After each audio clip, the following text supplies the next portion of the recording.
আর দুই তিনটা প্রশ্ন। আসসালামু আলাইকুম, আপনার কাছে একটা অনুরোধ।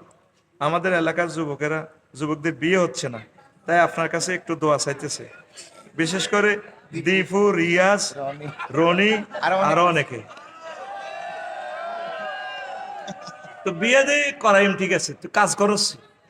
এরে দীপা, রিয়াজা, রন্যা, তোর হাফ প্যান্টের দিকে চাইলে, আচ্ছা তুই যদি তোরে মাইয়া আছে সুন্দর, তোর জিত জামাইগা যদি ইচ্ছা রন্নি রিয়াজা, তুই যে চাপ পেয়ে নিস, এই চাপ পেয়ে নিলে তোর মাইয়াটার বিয়ে দিবি নি, তোরও ডাকাইতে লানি লাগে।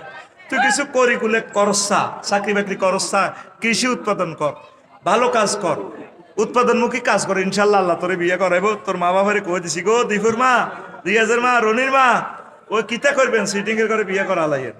আমিন ক। হুজুর, আমাদের এলাকার শিল্পপতিরা আমাদের খেলার জন্য কোনো টাকা পয়সা দেয় না, তারা আমাদের জন্য আমাদেরকে উৎসাহিত করে না, তাই আপনার কাছে এটার একটা সুষ্ঠু বিচার চাই। আর খেলোয়াড়দের জন্য দোয়া করবেন, আল্লাহ খেলোয়াড়গণ নালার মধ্যে ফেরেস্তার করে দিয়ে নেন হিড়াইবেন।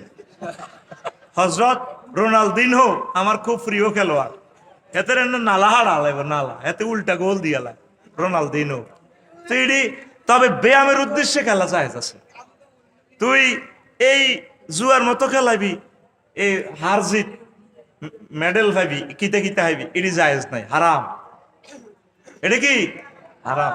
ধর কক ব্যাট খেলবি, এটাতে ব্যায়াম হইব ভালো, ভলিবল খেলবি, ওই ক্রিকেট মিরকেট এটির দরকার নাই, এটি সময় নষ্ট। জাপান এটা নিষিদ্ধ, মারিয়ে লেবো জাপান ক্রিকেট খেললি। জাপানের কথা হলো কাম করো, খাও, আবিষ্কার করো। তো আল্লাহ আমার খেলোয়াড় ভাইদেরকে হেদায়েত করো না, আমিন। হুজুর, আশা রাখি ভালো আছেন। একটা প্রশ্ন, আমাদের এগুলো যুব সমাজ কিছু প্রাপ্তবয়স্ক আছে, তাদের বিবাহ দিচ্ছে না, তাদের অভিভাবক, এমন কি করণীয়? ওই হে একই প্রশ্ন, ওই করণীয় হলো চাকরি কর, আগে কাজ কর, তারপর আল্লাহ বিয়ে করাইব। তো এই 38টা মন্ত্রণালয়ের সংক্ষিপ্ত কথা বলছি, আল্লাহ আমাদের এই কথাগুলো কবুল করুক। ইসলামে পরিপূর্ণ দাখিল না হলে আপনি ইমান হারা হয়ে কবর যাবেন, আপনি জান্নাত পাবেন না। এই জন্য আমি এই লেকচারটা দিলাম, আমাকে ভুল বুঝবেন না, আপনারটা আপনি গবেষণা করেন। আস্তাগফিরুল্লাহ রব্বি মিন কুল্লি যামবি।